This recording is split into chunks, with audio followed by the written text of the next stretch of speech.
2000년대 중반 한국 예술계와 학계에 혜성처럼 등장한 인물이 있었습니다. 바로 신정아입니다. 1972년생인 그녀는 우아한 외모와 자신감 넘치는 태도 그리고 무엇보다도 누구라도 고개를 숙이게 할 만한 화려한 학력을 자랑했습니다. 그녀의 이름은 세계 최고 명문 대학들과 나란히 언급되었습니다. 캔자스 대학교에서 학사와 석사 학위를 그리고 정점은 예일 대학교에서 받은 박사 학위였습니다. 이러한 학력의 후광 덕분에 신정아는 단순한 지식인을 넘어 학력을 절대적인 가치 척도로 여기는 한국 사회에서 성공과 소프트 파워의 상징이자 롤모델이 되었습니다. 그녀의 성공 가도는 장밋빛으로 가득했습니다. 신정아는 한국에서 가장 오래되고 권위 있는 불교계 대학 중 하나인 동국대학교의 교수로 임용되는 꿈의 자리를 쉽게 얻었습니다. 강단 위에서 그녀는 해박한 지식과 현대미술에 대한 매력적인 강의로 수많은 학생들의 찬사와 존경을 받았습니다. 하지만 그녀의 야망은 여기서 그치지 않았습니다. 신정아의 명성은 대학 담장을 넘어 널리 퍼져나갔습니다. 그녀는 영향력 있는 미술평론가이자 모두가 찾는 큐레이터가 되었습니다. 그리고 마침내 2008년 광주 비엔날레 예술감독으로 임명되면서 그녀는 경력의 정점을 찍었습니다. 아시아뿐만 아니라 세계적으로도 가장 중요하고 권위 있는 현대미술 행사 중 하나인 광주 비엔날레의 예술감독직은 그녀의 재능과 지위에 대한 절대적인 인정을 의미하는 권력의 자리였습니다. 신정아는 이제 명예의 정점에 서서 트렌드를 이끌고 예술가들을 후원하며 한 국가의 문화적 얼굴을 대표하는 예술계의 진정한 여왕이 되었습니다. 하지만 신정아가 쌓아올린 명성, 경력, 권력 등 이 모든 화려한 성이 거짓이라는 썩은 토대 위에 세워졌다는 사실을 아는 사람은 아무도 없었습니다. 그녀가 두른 지성의 후광은 완벽하게 정교하게 조작된 껍데기에 불과했습니다. 그리고 첫 번째 균열이 나타났을 때 그것은 세계의 사기 사건 중 하나의 붕괴를 예고했습니다. 이 스캔들은 정계의 최고 권력자들까지 끌어들이며 한국 사회의 신뢰를 뿌리째 흔들었습니다. 혜성 같았던 신정아는 곧 추락할 운명이었고 그 추락은 이후 몇 년간 지속될 끔찍한 충격파를 만들어낼 것이었습니다. 신정아의 사기 행각의 규모와 대담함을 이해하기 위해서는 시간을 거슬러 올라가 그녀가 거짓의 성을 쌓기 시작한 첫 번째 벽돌을 살펴보아야 합니다. 모든 것은 거창한 계획에서 시작된 것이 아니라 시간이 지남에 따라 쌓이고 굳어져 다른 사람들 눈에는 흔들리지 않는 진실이 되어버린 사소한 거짓말들의 연속에서 비롯되었습니다. 신정아는 한국 사회에서 학위가 갖는 힘을 누구보다 잘 알고 있었습니다. 학벌은 단순한 종이 한 장이 아니라 상류층으로 가는 통행증이자 권력과 존경의 문을 여는 열쇠였습니다. 그녀는 완벽한 배경 이야기를 만드는 것부터 시작했습니다. 첫 번째는 캔자스 대학교였습니다. 신정아는 그곳에서 미술학 학사와 석사 학위를 취득했다고 주장했습니다. 그녀는 말로만 그치지 않았습니다. 어떤 방법을 동원했는지 그녀는 인장서명 종이 재질까지 모든 것이 진짜처럼 보이는 정교하게 위조된 학위증을 손에 넣었습니다. 하지만 학위 하나만으로는 충분하지 않았습니다.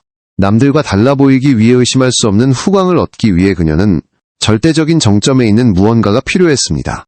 그리고 그녀는 예일대학교를 목표로 삼았습니다.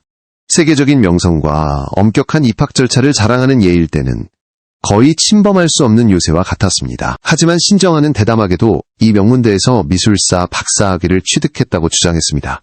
이는 논문지도 교수 그리고 관련 연구 결과 등 박사학위를 검증하는 과정이 훨씬 더 복잡하기 때문에 매우 위험한 도박이었습니다. 하지만 신정아는 철저히 준비했습니다.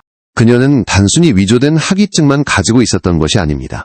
그녀는 존재하지 않는 예일대 교수들과의 가짜 이메일 교환, 기록 전문적으로 작성된 추천서 심지어 존재하지 않는 박사 논문의 초록까지 만들어냈습니다.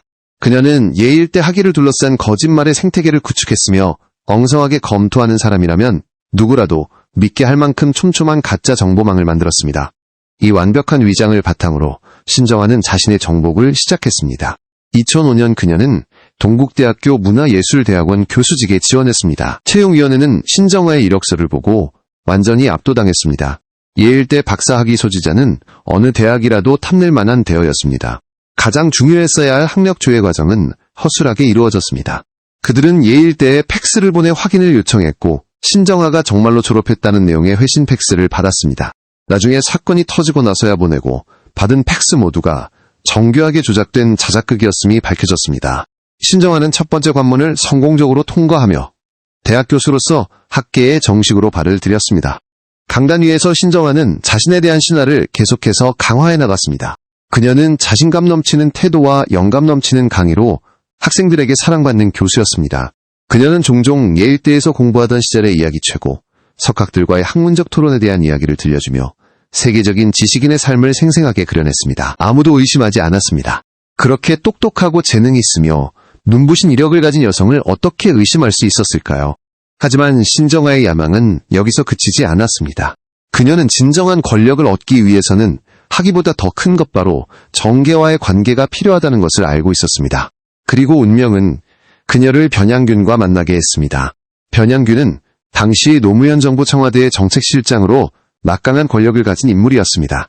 그는 학식 입국 권력이 있으며 폭넓은 영향력을 가진 사람이었습니다. 신정아와 변양균의 만남은 곧 은밀한 연인관계로 발전했습니다. 신정아에게 이것은 단순한 사랑이 아니라 전략적인 한 수였습니다. 변양균의 후원을 받으면서 그녀의 길은 더욱 순탄해졌습니다. 변양균이 자신의 영향력을 이용해 동국대에 압력을 가했고 신정아가 교수로 임용될 뿐만 아니라 특별한 대우를 받도록 보장했다는 의혹이 제기되었습니다. 이 관계는 신정아에게 든든한 보호막이 되어 그녀에 대해 의심하거나 조사하려는 사람이 있다면 누구라도 주저하게 만들었습니다. 학계에서의 확고한 입지와 강력한 정치적 후원을 바탕으로 신정아는 마지막 정점인 광주 비엔날레에 도달했습니다. 예술감독으로 임명되면서 그녀는 이 중책을 맡은 최연소이자 대형 미술관 고위 큐레이터 경력이 없는 최초의 여성이 되었습니다. 그것은 그녀의 뛰어난 재능을 입증하는 엄청난 승리였습니다.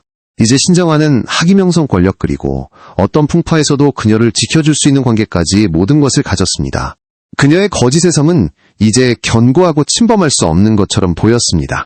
하지만 그녀는 의심의 속삭임이 이미 시작되었고 단 한 번의 강한 바람에도 그 성 전체가 허물어질 것이라는 사실을 알지 못했습니다. 신정아가 명예의 정점에서 광주 비엔날레 준비로 분주했던 2007년 여름 첫 번째 먹구름이 몰려오기 시작했습니다. 거짓 제국의 붕괴는 보통 큰 폭발음이 아니라 예술계와 학계에 퍼지는 속삭임과 익명의 소문으로 시작됩니다. 사람들은 예일대 졸업 박사가 어떻게 기본적인 지식에 구멍이 있을 수 있는지 그녀의 연구 결과가 왜 그렇게 모호하고 검증하기 어려운지에 대해 수군거리기 시작했습니다. 첫 번째 도화선은 언론에 제보된 익명의 제보였습니다. 제보 편지는 신정아의 모든 학력이 조작된 것이라고 고발했습니다. 처음에는 그 말을 믿는 사람이 많지 않았습니다.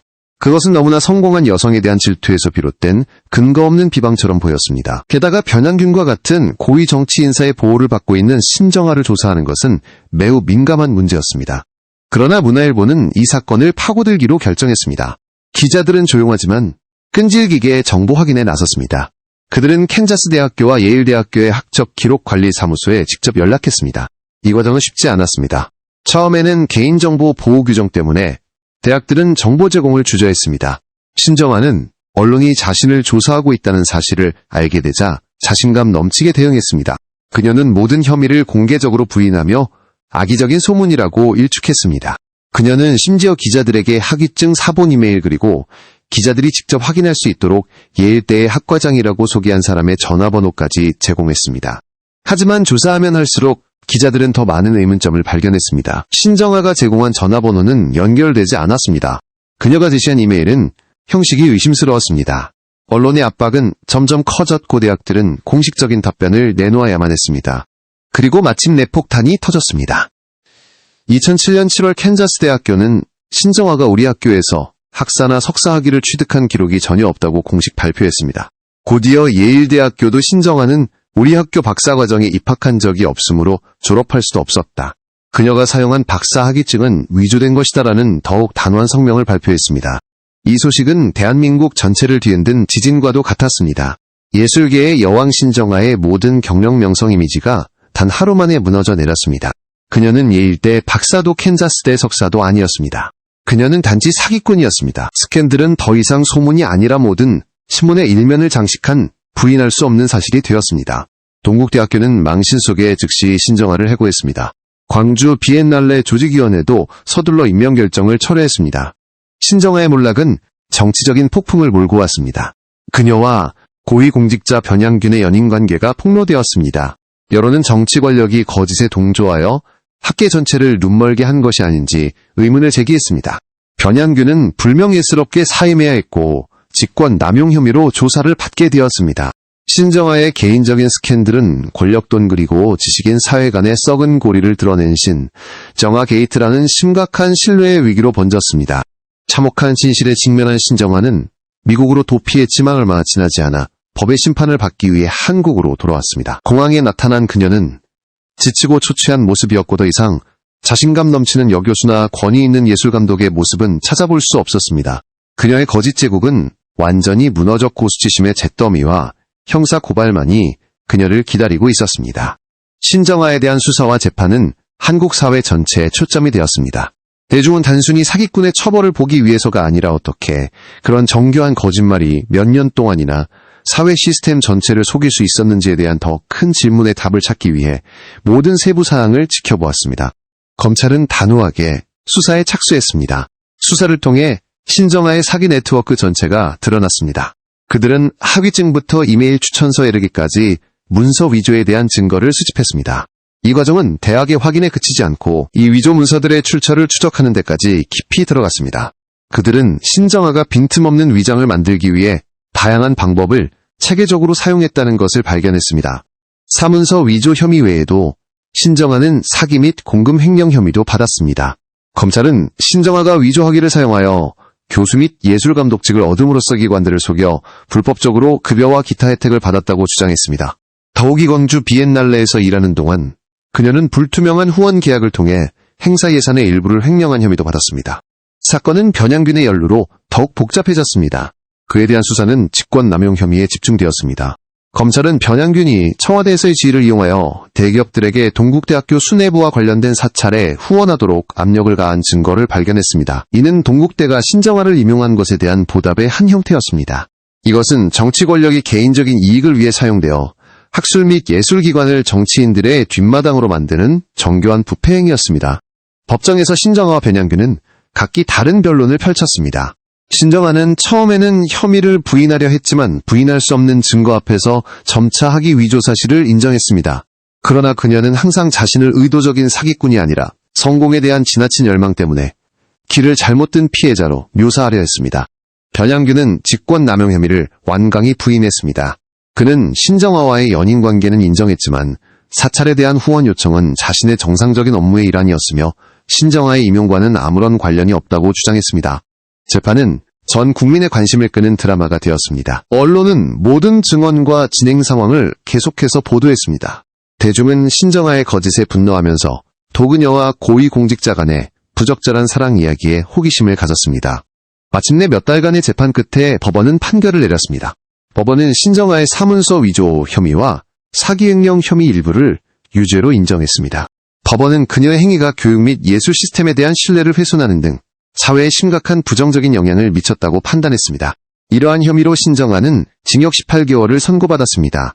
이는 스캔들의 규모와 영향에 비해 비교적 가벼운 형량이라는 평가도 있었지만 그녀의 경력에 종지부를 찍는 판결이었습니다. 변양균에 대해서는 법원이 신정아의 교수 임용을 돕기 위해 직권을 남용했다는 혐의에 대해 직접적인 증거 불충분으로 무죄를 선고했습니다. 그러나 그는 후원 압력과 관련된 다른 직권 남용 혐의로 유죄 판결을 받고 징역 1년에 집행유예 2년을 선고받았습니다.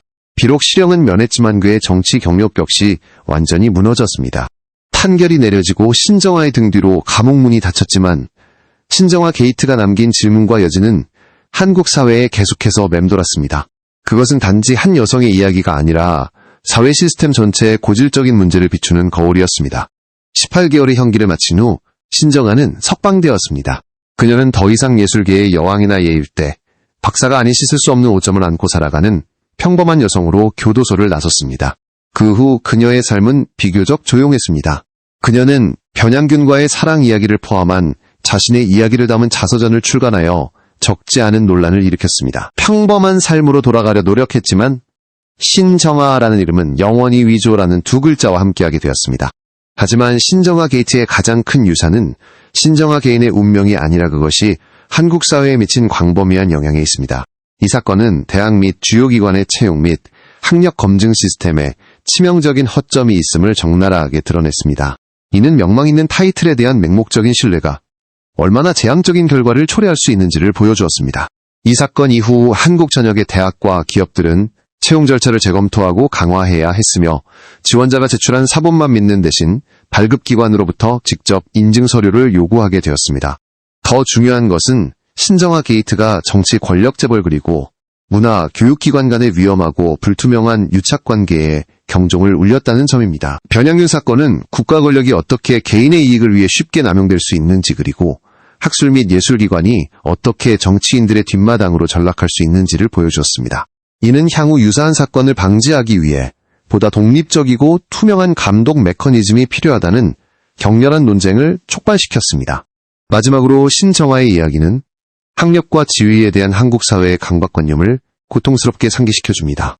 예일대 박사와 같은 타이틀에 대한 과도한 숭배가 바로 신정아와 같은 사기꾼이 생존하고 성공할 수 있는 비옥한 토양을 만들었습니다. 이는 사회에 다음과 같은 질문을 던지게 했습니다. 우리는 한 사람을 진정한 능력으로 평가하고 있는가 아니면 단지 화려한 외부의 명칭으로 평가하고 있는 가신정아 게이트에는 피도폭력도 없었지만 그보다 더 중요한 것 바로 신뢰를 죽였습니다. 그리고 그 신뢰를 다시 쌓기 위해 한국 사회는 현대사회의 진실과 거짓에 대한 값비싼 교훈을 얻으며 결코 작지 않은 대가를 치러야 했습니다.